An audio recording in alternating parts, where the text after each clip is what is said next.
loteamento que eu mencionei para o senhor que nós fizemos. Aqui eu vou mostrar ele agora. Aqui está o negócio, o condomínio, né, a fazenda. Aqui seria a área de lazer do Lago Verde, que foi onde nós regularizamos via prefeitura, criamos o projeto de lei de expansão urbana, fizemos todo o trâmite municipal de aprovação, tem guarita de entrada, de acesso controlado, então tem estatuto, regimento interno, regimento de obra, não pode construir de um jeito, casa do outro jeito, tem 3 ou 4 regimentos de pesca, da pesca, que tem 4 lados de pesca. Então nesse intuito nós queríamos fazer só uma estrutura de lazer dessa forma, e que essa estrutura de lazer, onde fosse escolhida, agora que eu voltar lá nas nossas glebas. Já está bem adiantado, né? Ou seja, já está com cara de condomínio aí, né? O outro já está pronto, mas nós queremos fazer essa estrutura aqui, e que essa estrutura que seja feita dentro das 2, 3 glebas que vão ser separadas para fazer essas estruturas de piscina, um restaurante, um campo de futebol, alguma coisa, um balneário, uma descida no rio, para banho comum, coletivo, numa praia melhor, que a gente vai mapear uma praia lá na beira do rio para isso. Que essas 3 áreas depois, como que a gente faça a cessão para quem comprou as 30 glebas dentro desse chacreamento. Porque essa área a gente não queria ter responsabilidade sobre ela. A gente queria passar a responsabilidade. Mas, teoricamente, a gente conseguiu fazer o trâmite de transferência legal. Nós conseguimos transferir 20 chácaras de 30 mil metros quadrados. Sobrou 3 na nossa mão, que são as áreas comuns. Como que a gente transfere isso para os 20 donos que comprou lá? E aí, teoricamente, dentro disso daqui, nós fizemos o quê? Agora eu vou abrir o Google Earth aqui. Nós separamos as glebas das etapas e desmembramos a fazenda. Vai sobrar um pedaço da fazenda de cá. E aí isso aqui a gente separou e desmembrou, mas vendeu 100 chácaras de 30 mil metros quadrados. E aí essas 100 chácaras de 30 mil metros quadrados, todas elas foram transferidas. Sobraram 3 que são os balneários comuns. Como que a gente faz para transferir essas 3 para os 100 compradores? Essa é a nossa dúvida. Entendi. Aí nós pensamos o quê? Faz um documento que é um contrato de compra onde, falando que os compradores dessas áreas vai ser criada uma associação e a gente transfere isso para a associação. Essa foi a nossa ideia, né? Agora a gente queria saber se isso é legal e é possível. Entendi. Na verdade, é muito bom quando a gente tem um cartório do nosso lado, porque tem cartório que é menos conservador, tem cartório que é mais. Você quer ver um grande exemplo? Tem cartório, tabelião de notas, eu estou falando, não registrador, né? Tem registrador, o registrador sempre é mais conservador, né? Sempre vai ser. E eu sempre falo, o registrador pode nos maltratar, a gente volta lá pedir desculpa, porque cartório é competência exclusiva, não dá para fugir dele, né? O tabelião não, o tabelião, se um faz um serviço e não faz bem feito, a gente vai em outro. Então, é diferente a forma de pensar do tabelião. Tem tabelião que lavra a escritura pública de posse e tem tabelião que não. Então vai da cabeça de cada tabelião, eles têm essa liberdade, né? A ideia é muito boa, a ideia é boa sim. Agora, tanto é que já deu certo em outro local, né? Já deu certo. Agora, como vender isso, né? Loteamento, se a gente usar a palavra loteamento, a gente podemos ter dor de cabeça e provavelmente vamos ter em relação a loteamento irregular ou clandestino, denúncias, né? Quem faz denúncia, gente, é a própria pessoa que compra. A pessoa compra um lote de vocês acabam, que é o distrato, e aí vocês querem aplicar uma multa. Pronto, a pessoa ganha um inimigo, né? O ser humano é assim, né? Tráfico de droga só não que é assim, né? O sujeito compra a droga, a biqueira nega a droga, ele mesmo denuncia na polícia, né? É isso, né? Quem denuncia para o Ministério Público um loteamento irregular é o próprio comprador. Alguma coisa que aconteceu, ele acaba denunciando. Então, nesse caso, o que eu costumo dizer? Como que vocês vão se proteger? É a publicidade. A publicidade tem que ser feita com o chacramento. E o contrato, né? Faz um contrato de compromisso, de compra e venda e direitos e afins. Pronto. Eu acho que resolveria essa situação de assumir a responsabilidade ou pelo menos cria uma linha muito boa de defesa, se algo acontecer, uma denúncia, alguma coisa nesse sentido. E dentro desse contrato... de direitos possessórios e afins seria esse compromisso de compra e venda, mas ele como se diz, é um plus que teria algumas coisas relacionadas a mais, possessórios, né? Que nos depende. Ou seja, seria o quê? Isso nos resguarda. Compromisso, exceção de direitos e afins. Pronto, é o nome do contrato. Ou seja, é um contrato que você pode incluir uma cláusula dizendo, você está comprando, está ciente da forma que está, é uma matrícula integral, né? Ou seja, você está comprando uma fração ideal, a qual amanhã você poderá regularizar através de meios próprios, né? O imóvel está sendo entregue com os devidos cadastros, CECIR, CAR, entre outros, uma escritura pública lavada pelo tabelião de notas. Ou seja, dá para fazer um contrato com umas 6 cláusulas específicas para proteger vocês e, de fato, quem está comprando ter ciência, não ter dor de cabeça, não gerar dor de cabeça para vocês, né? Bom, então, como se disse, é uma notícia boa, doutor. Notícia boa, notícia boa. É porque eu acho que é o seguinte, doutor, então no caso você falou aí que mesmo esses de 30 metros, ou 30 mil metros aí, que igual tem, como ele tinha vendido as outras chácaras, esses aí não foram registrados, só fizeram a escritura pública. O tabelião aceitou fazer a escritura, mas não foi registrado. A ideia, esse tipo de contrato, é interessante porque esse contrato vocês conseguem o que vocês querem, que é transferir a responsabilidade, né, ambiental, tributária para a pessoa. Só que esse mesmo contrato transfere a responsabilidade de regularização também para essa pessoa, entendeu? Porque o meu receio de criar associação é vocês ficarem presos, né, ao negócio. A associação vai ficar preso. Precisa tomar cuidado. E essa questão também de fazer um compromisso de compra e venda puros, sem cessão de direitos, talvez dá a entender que vocês venderam imóvel regular. Esse tipo de contrato, a escritura pública ou um instrumento particular, tem que ficar bem claro que a pessoa está ciente do que está comprando. Porque ela não pode, amanhã ou depois, alegar que foi induzida a erro, né? Ou seja, que comprou um negócio que, de fato, prometeu ser regular e não é. A pessoa tem que ter ciência. Ela tem que ter... Doutor resumiu aquilo que eu te falei ontem na conversa. Se tiver uma cláusula no contrato que nos resguarda aqui, amanhã ou depois, isso dá... Aí o doutor usou os termos que eu não consegui usar. Dá esse direito possessório, dá isso, direito de regularização, que ela regulariza futuramente com a posse. E o contrato está ok, aquele contrato é válido e beleza, futuramente ele pode resolver, vamos embora, entendeu? Porque é o que nós falamos, se não transferiu a escritura, se está no contrato de compromisso, 99,9% do que a gente já viu é isso. O único caso exclusivo do que eu já vi foi o Lago Verde que eu mostrei aqui agora, que eu criei uma secretaria, que eu dei aula para 13 vereadores votar um projeto de lei de expansão urbana, descontínua. Nós criamos a Secretaria de Meio Ambiente para licenciar o projeto, então foi diferente, né? Agora, fora isso, eu nunca vi nenhum outro documento que não seja esse contrato. E nem perto disso que o doutor está falando, com cláusulas que resguardam o vendedor. Os contratos são chulo, só compra lá uma gleba, uma fração e pronto. E nem fala nada de transferência de responsabilidade ambiental, de muita coisa. Então isso aí a gente pode ter isso resguardado contratualmente a nosso favor. E a pessoa tem toda a responsabilidade, igual o doutor falou, criminal lá, de ambiental, fiscal, transferência de direito de posse, lá na frente. Se a gente conseguir documentar, entregar o registro em cartório, passar a escritura, quitou o lote com a gente, beleza.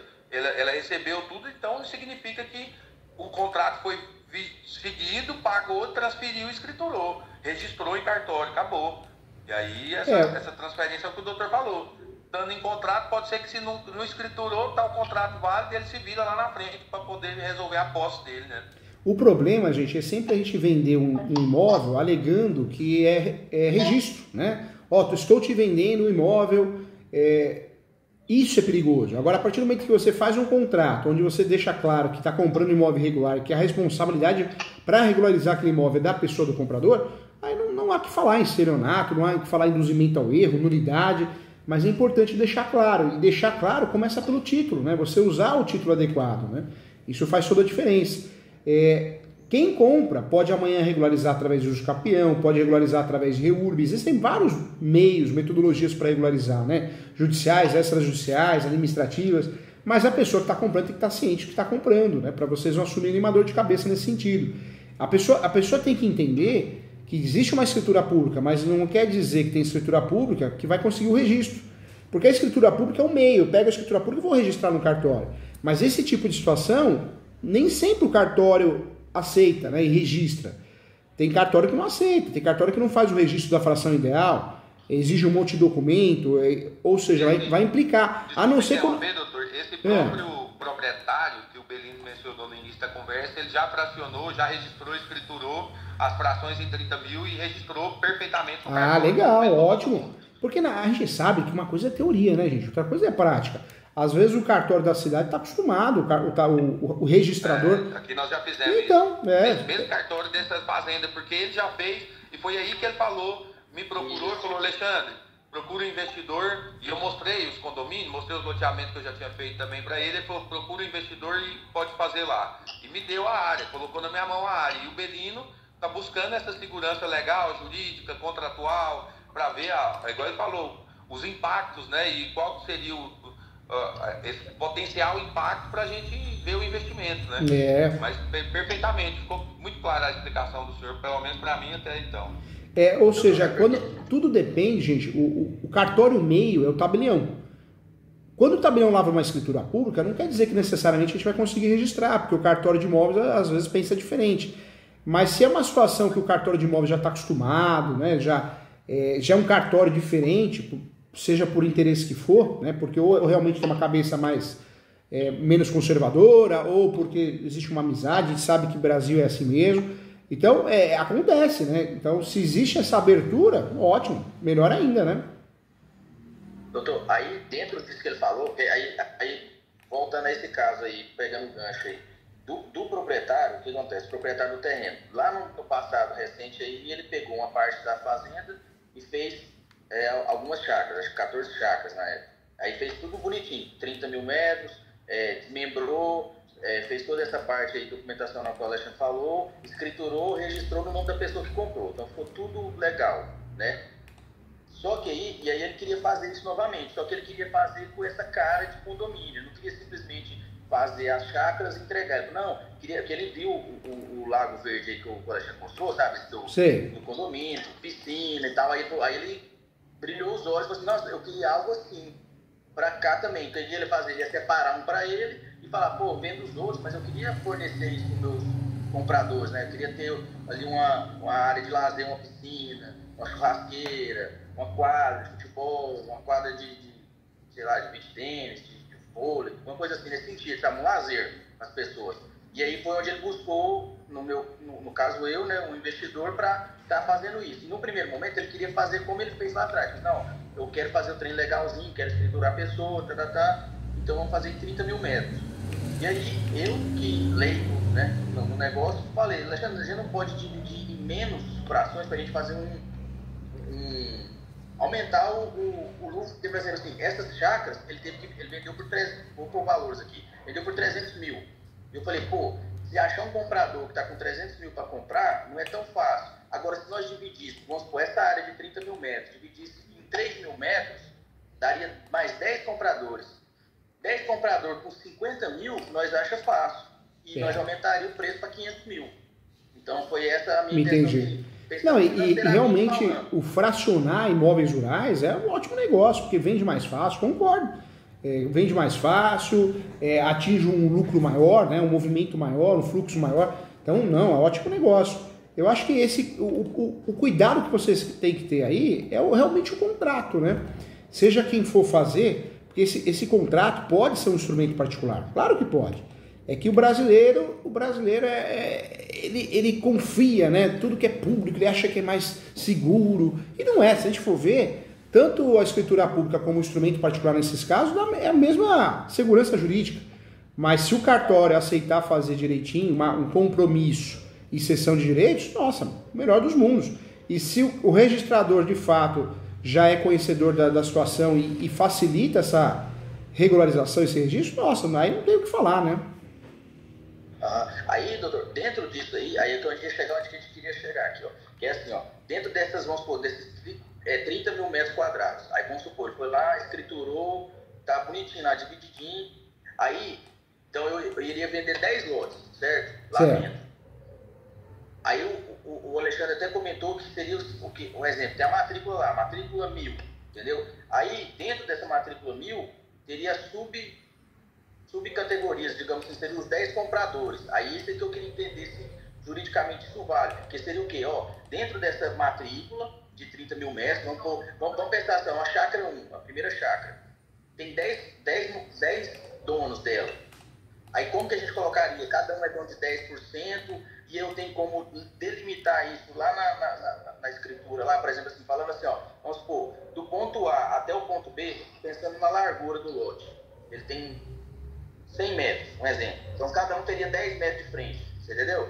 Teria como eu delimitar isso lá na matrícula, assim, ó, o Belino comprou aqui do ponto 0 até o ponto 10, né, de frente, então 10 metros de frente, tantos de fundo, Paraná, caracterizando 3 mil metros quadrados. O Alexandre comprou do ponto 10 aqui até o 20, 10 metros de frente, tantos de fundo, 3 mil metros quadrados também, você entendeu? Entendi. Você teria como a gente, na matrícula ou no contrato, pôr isso aí para que a pessoa saiba, porque a minha dúvida seria, pensando legalmente, né, amanhã são 10 pessoas donas.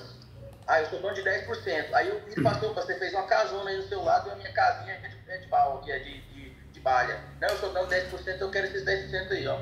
Aqui no contrato não fala onde que é meus 10%, meus 10% agora vai ser onde você fez sua casa. Você entendeu? Entendi. Nesse tipo de situação, normalmente, cartório tem um princípio, chama princípio da autonomia. Então o oficial de cartório, seja ele, seja ela, ele tem como conduzir a operação um pouco diferente do outro cartório. Nesse caso, o comum é você criar a matrícula nova, né? E aí você, na verdade, você pega uma matrícula e essa matrícula vira várias matrículas, vira várias fatias de bolo. Esse é o mundo ideal de uma situação totalmente regular. E aí você vai vendendo o quê? Cada matrícula, cada fatia de bolo, entendeu? Agora... Aí o que o Belino perguntou foi que nenhuma fatia de bolo dessa teria como a gente criar um memorial descritivo fazendo 10 subdivisões dentro dessa uma fatia, ainda fatiar essa uma em 10. Entendi. Eu sei que na prática a gente faz isso na planta, né? Memorial descritivo com facilidade, poderia vender esse imóvel apontando, né, juntamente à planta, falou, ó, tá, porque o contrato que nós vamos fazer, seja público ou instrumento particular, dá para ter anexo. Então daria para colocar anexo, ó, sua área é essa, ó, aqui é a planta da área toda, a sua área é essa. Daria para fazer isso para evitar confusão, daria para fazer isso. Mas na matrícula a gente não consegue repassar isso dessa forma, gente. Entendeu? Na matrícula, normalmente, o que o cartório vai fazer? Vai fazer o registro de uma fração ideal. Ou seja, todo mundo... Ou seja, todo mundo vai ter uma fração ideal dentro do bolo, mas não sabe qual é o pedaço do bolo, entendeu? Mas no contrato pode ter isso, anexo, memorial descritivo, mapa... Mas dá pra gente consertar isso. Ou seja, como que a gente conserta isso? No contrato tem documentos anexos, um memorial descritivo, uma planta, determinando exatamente onde aquele sujeito está comprando a área, entendeu? Amanhã, o que ele vai fazer? Ela, né? Essa pessoa, o comprador, se quiser, ele vai fazer um procedimento que chama desmembramento. Ele vai tentar separar a fatia do bolo dele, entendeu? Ele pode tentar isso, chama retificação de área. Se der certo, tem muito cartório que faz, resolveu o problema sem qualquer dor de cabeça. Se não conseguir, na época que quiser fazer isso, aí a saída será o uso capião para desmembrar. Mas normalmente consegue fazer isso através do desmembramento, viu? Maravilha, doutor. Entendeu? Então só para a gente resumir, seria assim, ó. Então, legalmente falando, não teria como, né, fazer assim, uma forma, o cara escriturar lá, ficar no nome dele bonitinho. Nesse primeiro momento, não. Não teria. Não teria. Um cartório, né, que com o documento nesse quesito aqui de compromisso de direito possessório e afins, tendo isso no contrato. Aí com a posse, daqui tanto tempo, ele pode entrar com os campeão e pedir para... Na prática, o cartório que é um cartório menos conservador, que acaba ajudando nesse sentido, porque é uma cabeça mais aberta, e o princípio da autonomia permite isso, o cartório ele consegue registrar a escritura pública, só que ele vai registrar a escritura pública onde o sujeito ele é comprador de uma fração ideal, não se sabe aonde, é o comum, né? E aí o comprador, se amanhã ou depois ele ficar preocupado com uma situação dessa, ele vai tentar fazer o quê? O desmembramento, ele vai tentar separar a fatia de bolo dele. Para isso ele vai ter que ter uma planta e um memorial descritivo, e vocês já vão entregar isso para ele, né? Para facilitar, se ele quiser fazer, entendeu? Ou seja, na hora da venda dá até para explicar, ó. O que eu não estou entendendo é o seguinte, o companheiro comprou e pagou e quitou, já transfere. Não tem que esperar posse, não tem que dar uso campeão, não tem nada disso, Se o Belino, eu estou vendendo, Eu estou vendendo 30 mil metros para você, Belino. Você me comprou, eu transfiro. Você vai lá no registro, pega o mapa memorial, mas nós tá falando vai na prefeitura, tira a taxa e vai no cartório registrar. Não, o senhor está falando assim, dentro dessa chácara de 30 mil metros, nós não queremos desmembrar em mais lotes para vender para mais pessoas? Aí o que o doutor falou é que ficaria 10 pessoas dono, na escritura falando o nome dos 10, mas no contrato de compromisso falando onde é o mapa, memorial, os anexos, falando onde é a fração dele. Mas na escritura não tem o memorial descritivo. Não fala, ó, a sua gleba é aqui dentro dos 30 mil. Mas no contrato de compromisso fala, é isso que o doutor falou. Eu entendi dessa forma. Na verdade, vocês, se o cartório fizer o registro da fração ideal, o sujeito ele é dono, concordo. A matrícula prova que ele é dono de um pedaço daquela matrícula, daquela área. Só que não vai ter a determinação. E o que vai determinar? É o contrato de vocês, né? Os anexos, né? Planta, menor descritivo. Então, isso é comum, isso acontece muito, né? As pessoas, normalmente, desses tipos de negócio, as pessoas têm fração ideal e não loteamento determinado. Perfeito. Belino, mais alguma dúvida aí? Eu tô 100%, doutor, eu já tô com a roupa de ir pra beira do rio. Que legal. Já escolhi meu lote. E, gente, o que vocês precisarem de mim, marca a mentoria, igual essa, isso chama mentoria. Marcamos reunião para fazer o contrato, para corrigir a escritura pública. Se acontecer um pós-atendimento, alguém que comprou e olha, eu achei que era isso e agora eu quero desistir também. Então eu posso ajudar vocês tanto na parte jurídica como preventiva, tá? Eu ajudo vocês sim. O que vocês precisarem, eu estou à disposição, tá? Maravilha. Depois a gente podia ver, eu não sei como é que funciona já aí nessa questão de pegar o orçamento, se entraria, se teria que fazer uma outra mentoria, ou se só uma conversa seria assim, para fazer os contratos, fazer isso, quanto ficaria seus honorários. Aqui o escritório, eu trabalho de duas formas, né? Para loteamento, condomínio, ou trabalho de forma avulsa, ou seja, vai surgindo as questões, vocês vão marcando comigo mentoria, se quiser que eu faça uma minuta do contrato, escritura pública eu faço, ou seja, vai fazendo de forma avulsa conforme a demanda. E tem algumas pessoas que fazem assessoria jurídica, né? Ou seja, faz um contrato ali de 6 meses, onde o escritório assume ações judiciais e também questões preventivas. Mas eu não sei se compensa, gente, para do valor. Talvez, eu acho que compense vocês fazerem o quê? Desse jeito. Precisou, chama. Marca, agenda, né? E se precisar fazer algum serviço... vai falando, se precisar apresentar algum documento, alguma coisa, isso. Se é um custo adicional, o senhor vai pôr preço. Porque na verdade, um exemplo, nesse procedimento, vocês vão conversando comigo uma vez por mês, 2 vezes por mês. Sai mais barato que uma assessoria jurídica, entendeu? E se amanhã surgir uma ação, uma contestação,